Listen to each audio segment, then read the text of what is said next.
Well, this one kind of hits home. I'll give you a quick story, and then I'm going to give you a question. I've had a truck on order with Ford for about 8 months.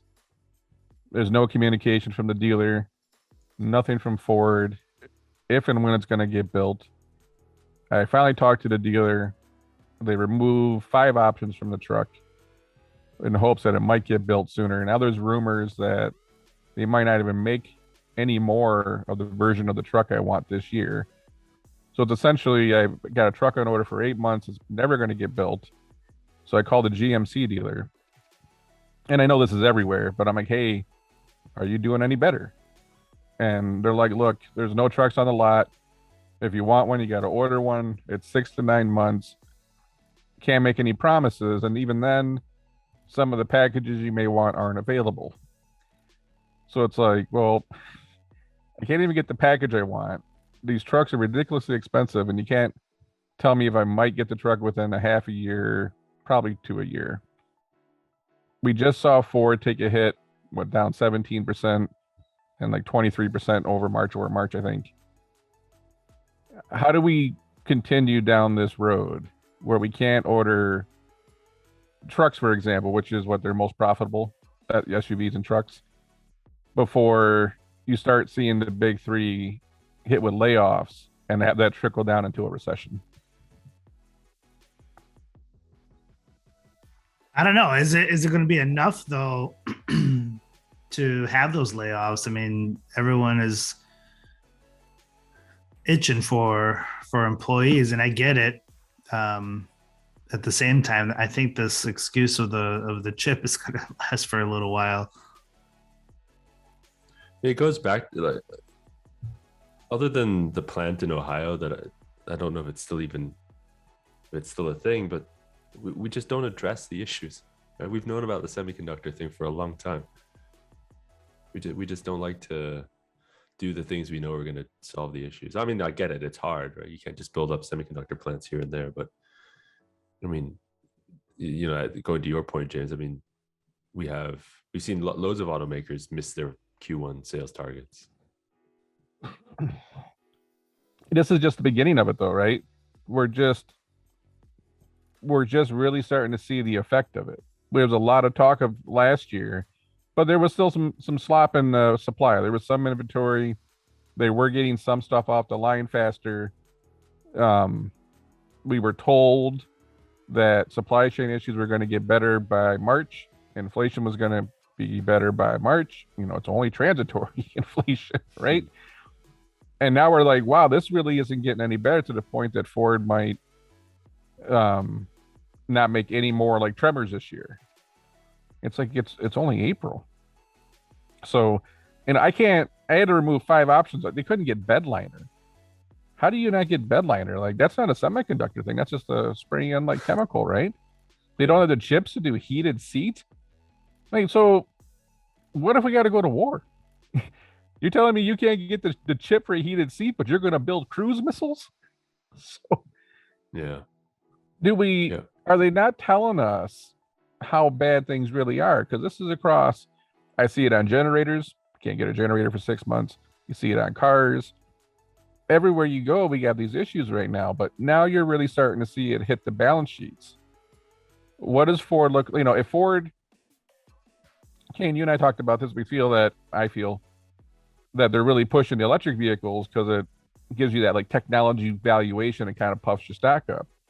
What's Ford stock at right now if they don't have the hype of electric vehicle? If you looked at them, you'd say, wow, you're in trouble. You can't even move your most profitable items. So what are you going to do now? I mean, Dennis, at what point does that affect them on a staffing side? Well, I think I look at it as a morale issue. Like if the entire organization is not hitting their numbers or metrics every quarter, and then they keep failing and failing, eventually it's not even just going to be about layoffs. People are just going to leave to go somewhere else that maybe can manage the supply chain a little bit better. Let's just say they do layoffs. The world acts like we're never going to have layoffs again. things slowed down. Even with the worker shortage, certain companies are overstaffed. If you're working at Ford right now, a lot of options out there. You know, what about Rivian? What about Tesla? Obviously, what's that other one? Ken, you just sent me an article about rent a car place. Yeah, Polestar. If you're sitting at Ford, like I feel like I'm on a sinking ship. Do you go to Polestar? I think you can give it a shot. From the executive search side, we often see where a lot of these candidates that we work with on a daily basis, maybe cut their teeth at one of the big three, and they were able to go to one of these, startup type electric vehicle manufacturers that are newer to the market, go spend a couple years there, and then easily get back to whatever they want, any type of company that they want to get into. So for me, I don't see the downside. If you're probably going to end up getting paid more at one of these startups for the time being, and then learn a thing or two, and then go back to, once the big three get their stuff together. Why do they go back, Dennis? Honestly, the one thing that I commonly hear is just the environment of these startups. It's, you're accustomed to working at somewhere like GM or Ford that have all the multiple layers of support and being overstaffed, maybe, to the startup where every penny really counts. And then I think it's just more of a burnout type of environment, and then they go back to something that's a little bit more traditional. I mean, that makes a lot of sense. As I've seen in the startup world, it's chaos. You're coming in, you're doing the job of 3 or 4 or 5, not like in man hours, right? You're not doing 200 hours worth of work yourself, but functionally, you're this jack of all trades. You're fighting fires, and a lot of the larger, like Fortune 500s, Fortune 100s, they got these specialists, right? You're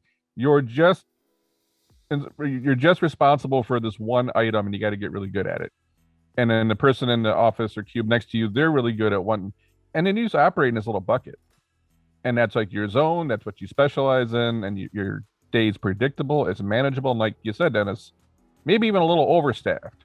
Where you get in these startups and they're burning through cash, they haven't figured out exactly who should do what in what departments. There's all these fires to fight, and it's exciting, right?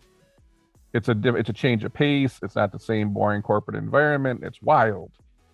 And then it's, you get 2 years into it, and it's like, some people thrive on that. I love that life.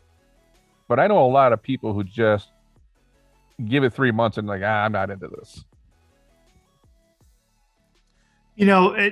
What also I see on the recruitment side is that these startups, although they are desperate for talent, just like anybody else is, they also don't make too many, sacrifices, for which type of candidates they're going to be hiring. They want somebody specific, as James mentioned, someone that has a little bit more depth to their background rather than one specific part for the last 10 years. I've seen it. I've had family members that if you look at their resume that are coming from the big three, they look legit, right? They've been there for 15 years, BSME from U of M, Masters in Manufacturing Engineering, and they can't get a job at one of these startups because they've been so like siloed in this one area at one of those big companies, and they just don't have enough to go to that startup side. I mean, I've had friends like that in technology where they work for these massive,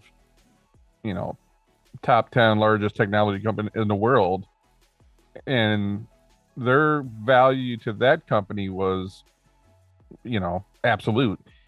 But when they try to go somewhere else, it's just like, whatever you did over there, we do none of that over here. Like, it really only applies to maybe 25 companies in the whole world.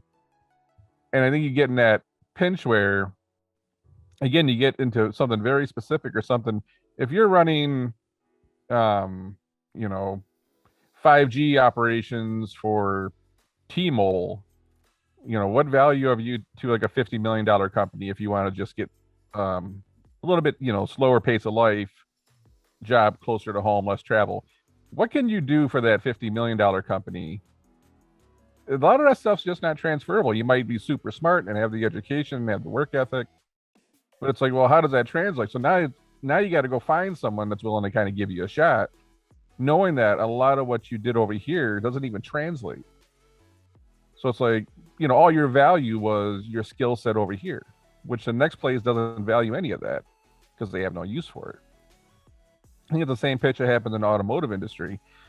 For Dennis, you had clients that are smaller tier ones. It's like, we're going to hire a supply chain director, and they need to be, they need to be in shop floor execution. They need to be in the warehouse and production planning. They didn't want someone from the big companies because it's like they only operate in this one little bucket all day. They come over here, it's like you're going to be in 5, 6, or 7 different territories: purchasing, shop floor execution, SAP. It's a lot of those people don't thrive when they go from working in one bucket to having to deal with 8 every day. Yeah, I mean, it's one of the first things we get told on those calls with the smaller tier ones is we don't want anyone from an OEM. Yeah, it's like it's like they're not insulting them. It's just the pace and the environment and the experiences. You stay somewhere 15 years, you carve out this little area, you figure out how to succeed. Like you said, people look very legit on the resume, and they are. They have figured out how to thrive in that ecosystem. They do their job well and things are good. But sometimes it just doesn't translate very well when you go somewhere else where it's completely different.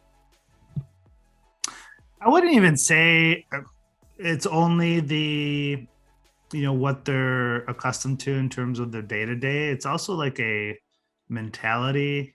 A lot of times we often see some of these employees from the OEMs have like a chip on their shoulder, no pun intended. And they kind of like look down at some of these tiered suppliers because they're so accustomed to, having their way and telling them what to do. And it almost translates that when they interview for some of these smaller tier 1 companies. Yeah, it's a pretty good, talking chip shortage. It's a pretty good no chip on your shoulder. It's funny. The first time someone told me that, they're like, there's a chip shortage. Now I'm like, I'm going to Jimmy John's today. They ain't got Jimmy. They ain't gonna have Jimmy chips. We're gonna be out of potato chips. Like what? Like, I thought the world was coming to an end. What are your thoughts, Kane? Oh, yeah, it's interesting hearing you guys talk about this stuff, and what it, to me, when I extrapolate it out, it's like you got to be careful about where you choose to spend your career, because it sounds like, once you take one path, it's not so easy to always be jumping around. I know that canonical example you guys used at the beginning of the person jumping from like one of the top 3 down to a startup back up to the top 3, I think is it's nice on paper, but maybe not so easy. Is that the right sentiment? I mean, is anything easy changing jobs? I'm just wondering if I'm trying to put it all together. Like, I like looking down the pipeline. You know me, 2 to 5 years. You see the automakers taking the hits right now.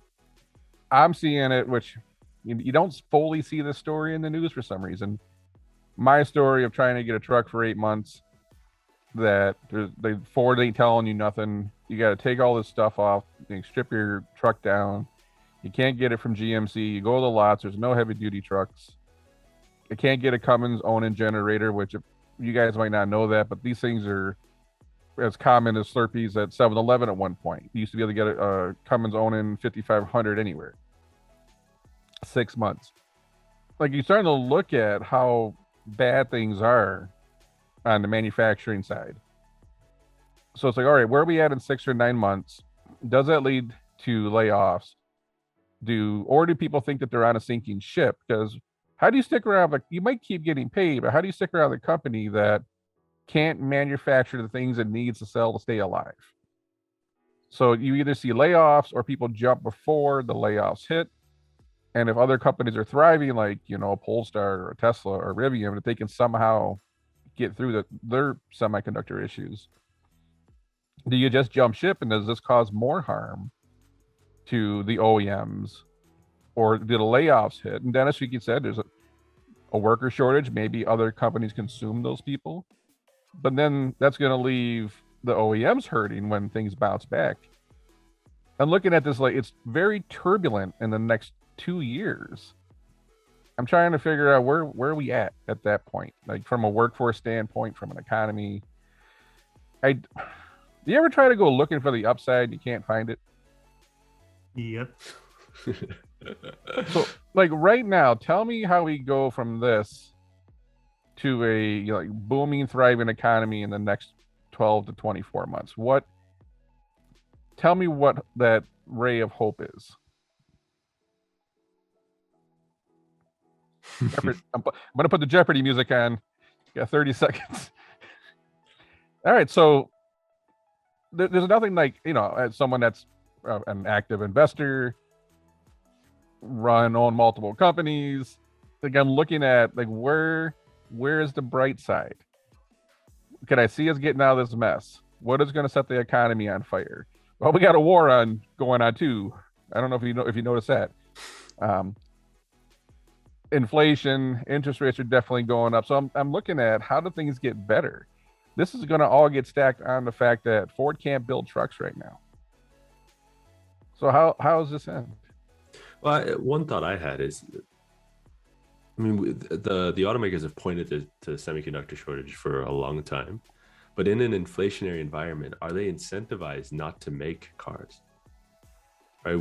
And maybe this is like an issue with the way that we've like incentivized short-term thinking with the quarter kind of reporting, but maybe Ford doesn't want to source the other things that are higher priced today, sell it, that's, I guess I'm not being super clear, but have we incentivized them not to make cars? I look at it as another episode, I think you and I did, Kane, where McDonald's figured out they didn't need the dining room at all. The drive-throughs were packed, they were slow, they were irritating, they even turned some people away, but they made more money somehow. Mm-hmm. And I think if Ford could have figured out that, okay, we don't need to keep the inventory on the lot, we don't need to go source these parts, we can probably even get, if we control the inventory, we can get a higher price for the vehicles potentially. They, no pun intended, manufacture a slowdown in a sense. If they did that and they were able to maintain similar profit numbers and sales numbers, then I would agree. But the numbers they just put up were horrendous. And that's the issue with incentivizing short term, because for the last 18 months, it's been like, oh, we can actually do this and manipulate profit. And so you make these decisions the same way people make decisions with their career, which is like chase the profit, chase a little bit more money. But in the long term, it's not the right decision. And now we're seeing what is the tail end of bad decisions for the last 18 months. I mean, you could say like maybe Ford sees a slowdown coming with interest rates and a crash, and they just don't want to. Are they that clairvoyant where they're planning ahead? I don't think so. If they could make money right now, my thought is you make as much as you can right now if you know a crash is coming. But you look at the numbers from them and what's going on with some other automakers right now, it's like, I'm not sure that this is what they really want. I'm not saying they want the lots full of what's it used to be, like 70-day car supply, 35 to 70-day car supply or something. I'm not saying they had to go back to that, but I don't think Ford wanted to put those numbers up. Like that's, if you're leaving money on the table no matter how you're looking at that. Yeah. The funny part is, I mean, Dennis, do you want to buy a stripped down car right now? No, I turned it down quickly. No heated seats. And the thing is, like, we don't need this crap, but the cars are so expensive now, you just expect it. No nav, no heated seat, the crappy stereo. It's like, you want to strip all that down and try to sell me a vehicle that's $50,000 to $90,000? Like, this is insane at that point because the cars are so expensive now. And we know when they sell you the upgraded stereo and the heated seats and all this junk. That's they got all that baked in margin. They want to sell you that stuff because that's where they make more money, but they can't. So again, I'm looking out 12 to 24 months, and that's like, well, where's the upside? None of the stuff gets fixed fast. Interest rates, I mean, these cars are so expensive now, and then interest rates are going to be probably 6.5% to 8% on car loans. So, are we looking at slowdown, layoffs? Maybe those layoffs get consumed and those people go work somewhere else. I'm looking for the ray of sunshine here in the next 24 months, and I feel like I'm in Seattle right now. Or UK, Kane, right? Like it's yeah. something similar. Are they also maybe, the conspiracy theorists incentivized to not manufacture these gas guzzlers so they can transition to more EV? That's interesting. Nothing but crazy things happening today, man. Yeah, nothing surprises me anymore, but we don't really have a heavy duty truck replacement in the electric market right now. Yep. So, those people that show up and they like fix all the stuff on your house and work on your roads. Yeah, I don't know. I'm not sure about that. I do know Winnebago has a $4.4 billion backlog. We talked about. You tell me Winnebago doesn't want to sell RVs right now? Again, like, give me the ray of sunshine. The only thing I can really hang on to is that the demand is there, and those backlogs might keep us from going into a 2008 like depression, right? Unless you just start canceling orders. But when demand dies off is when everybody should worry. Yeah. But what's it matter if demand's high and you can't build it? Tell me what the difference is then. There is none.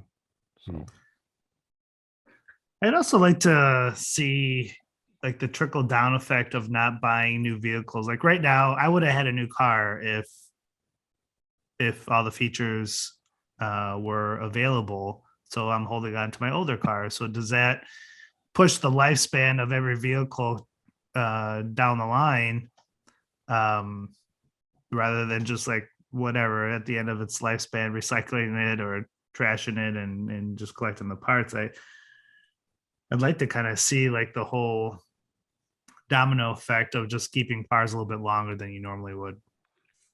I mean, you saw what cash for clunkers did to the market, and it just made everything more expensive in that sense. If you're not pumping in the new inventory, everyone's hanging onto their car longer. The inventory on the used car market is tight, so you saw used car prices go up. When the new demand finally comes out, all you're going to have is, those people that bought the used cars who couldn't afford new cars. Instead of buying a used car with, 60,000 miles on it for 15 grand, they're probably going to buy a car that's got 110,000 miles on it for 20 grand. How's that help them? Unfortunately, like, there's 20% of the population that does well income wise. These are gas prices, car prices, they're all irritations, but they can digest it. And then there's the 80% that these used car prices and gas prices, it just hurts. And you don't see a lot of people talking about that. Yeah. So, I mean, I remember growing up, we had no cash. You drove a rust bucket. It's, you get up in the morning with a hammer and you banged on your starter every morning to hope your car would start. It's, you're gonna buy that same car. It's just gonna have more miles on it and cost more money, and you're still gonna have all the problems. So things we're gonna have to deal with as a society. So, Kane, do you ever like think about going back in time and seeing James at like 16, 17 years old and seeing how his life has changed? It'd be just a good TV show, It's funny because we lived in this crappy apartment, and there's 1, 2, 3, 4. It was 8 units, and I'm out there trying to go to work in the morning. Like, I don't know, 17 years old, and I'm not joking. You got a hammer and you're out there banging on the starter, and then there's someone leaning out the window of the apartment building yelling at you because you're making all this noise in the morning. Like, I got to go to work. You know, fix your blank car. And I'm like, if I had the money, I'd fix it. So, yeah, life's changed a little bit. Anyways, I'm gonna go search for cars that aren't available. That's good. All right, guys. I got you.